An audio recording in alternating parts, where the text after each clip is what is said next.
My name is Mrs. Imlay. Is Mr. Godwin in? Well, yes, he is, but he's quite busy in his study as usual. I'm sure he is. Of course, I do not wish to interrupt him in his studies, but if you could, would you let him know I've dropped by?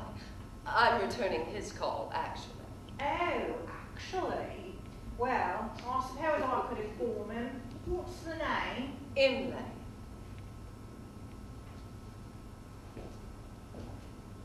Mrs. Imlay.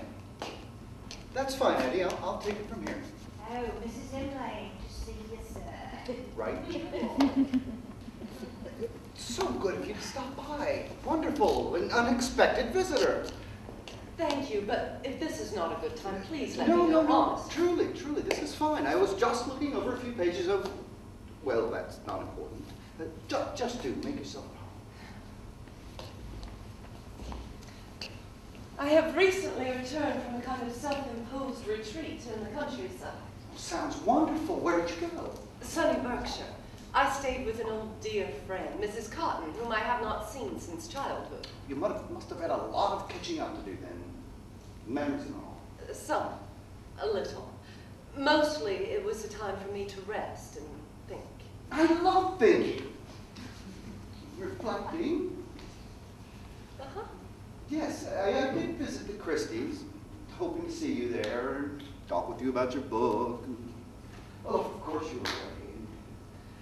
So, I'm glad to see you now. I'm very, very glad. So you read my travel book? Travel book? It's much more than that, Mrs. Imlay.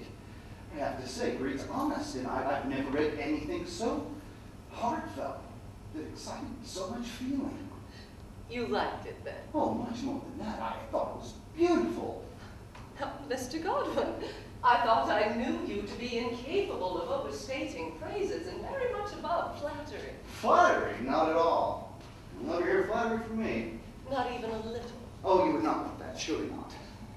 Honesty and truth are admirable virtues, I grant you. But would you have them completely override politeness and the caring for feelings? Yes.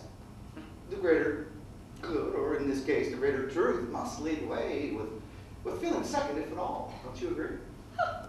Now, Mr. Godwin, how am I to weigh your compliment?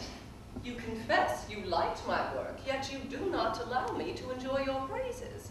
If, in your way of thinking, people only stated a truth regardless of how it was received, how long do you think it would be before no one talked to anyone for fear of hearing the truth? I don't know. 2 weeks, 6 days, and 48 minutes.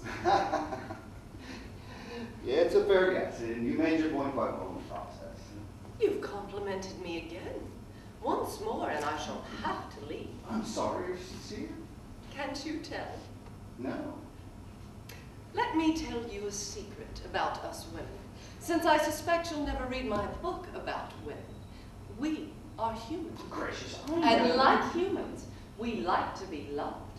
But we women must be on our guard against the opinions of men, because they may have ulterior motives, regardless of the accuracy of their words. That's exactly the sort of misunderstanding I was trying to avoid from the start. Indeed it was, wasn't it? Yes, thank you for remembering. And now that you've surrendered that point, I'm afraid I'm at a loss of what to say next. Except that you've hit upon one of my greatest failings and fears. You don't have to tell me those if you don't want to. Thank you, but as a philosopher yourself, I wonder if you've dealt with it as much as I have. Perhaps you could counsel me. What?